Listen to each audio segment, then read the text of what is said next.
Hi, it's Ian from Attraction Insights, and I'm here with Brian. Brian, how are you doing today? Good, Ian. How are you? Good. Good to see you. How's your happen so far? Awesome show this year. Cool. Well, one thing I really noticed from last year, this year's show is a lot more energetic, and I think it's a lot more crowded than last year as well. Okay, yeah, I mean, and here we are on day two, too, so we'll see what tomorrow looks like then. Absolutely. So please tell us just a little bit about yourself, where you're coming from, and, Sure. what you're trying to see this year.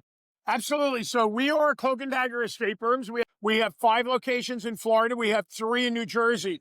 For us, a lot of times, it's not only the escape room makers and the prop makers, but we're also looking for a lot of small stuff for our lobbies and that kind of thing. Last year, 2024, we had a big grand opening of a giant location. We moved into 14,000 square feet in our Hamilton, Jersey location. So we have been really busy the last year filling all that space with everything from escape rooms to hatchet throwing, a rage room. We do laser tag. We do gel blasters. So we really filled this space with really what becomes an adult FEC. People can come and spend the entire afternoon and entertain themselves, and it's been a lot of fun. So it's really been a lot of fun coming to the show and finding the things that we can fill that space with. Yeah, I was just about to say is it does sound like you built an FEC, basically. Pretty much. Yeah. But a little bit of it, not a traditional FEC. Yeah. It's far more of an experiential FEC. Okay. We don't have arcade games and video games, but what we're really concentrating in is very, very immersive experiential experiences. Oh, that's cool. So all these different attractions that you have, they are all themed out in their own right. Correct. Oh, that's awesome. That's correct. That's super cool. Yeah, You're in a lot of different markets, and then now you have actually a couple different industries where the difference between escape rooms and maybe this FEC. Can you talk to us just about how you're tackling these different marketing challenges for your different venues? Sure, absolutely. I will tell you the truth. We had a really hard time with marketing for several years. And I mean, we were going through marketing companies and we kind of were starting to think like, is it us?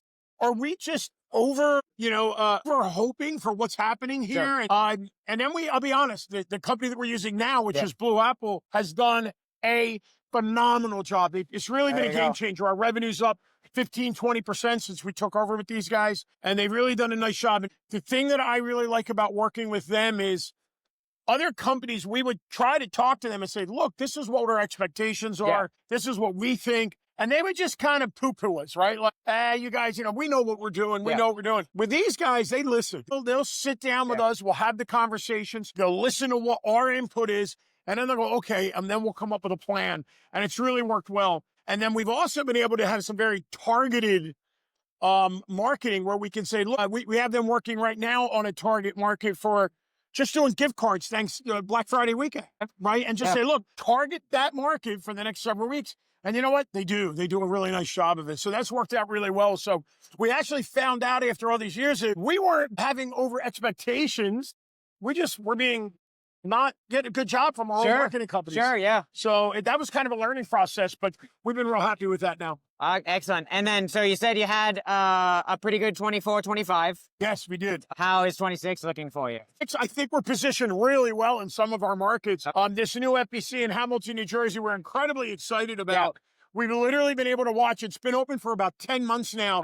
And we've literally seen this just upward progression and upward mobility of revenue and experiences for our customers. Reviews have been terrific, and the response from the community has been excellent. So we're really excited about 2026 for all of our locations, but really in particular for Hamilton and Wildwood and Panama City. These are locations we're so excited to see 2026. So you talked about Blue Apple and, after a series of kind of flops, you finally found success. Can you just kind of talk to us about what they're doing for you? Yeah, absolutely.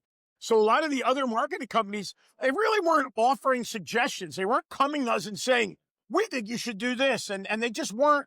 They were being reactive as opposed to proactive. What we find working with Austin and the guys at Blue Apple is they're very proactive. Okay. So they're coming to us with ideas, and they're bouncing ideas and suggestions with us. They're meeting with us on a regular basis, and they're handling everything for us. The other marketing companies, they never came to us, and even, to be honest, they never talked about things like influencers, social media influencers. Now with Austin, he's setting up influencers to come to our locations, and that's been phenomenally successful. They're handling Google ads and Facebook ads and, all social media, all aspects of it.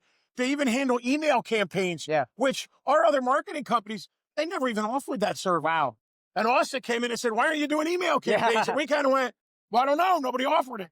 Because the one thing, we're really good at what we do, but we need help with marketing. Yeah. And Austin and his crew have done a great job of filling in that space that we were weak in. Well, that's great. That's awesome. All right. Thanks so Good. much. Appreciate it, Ian.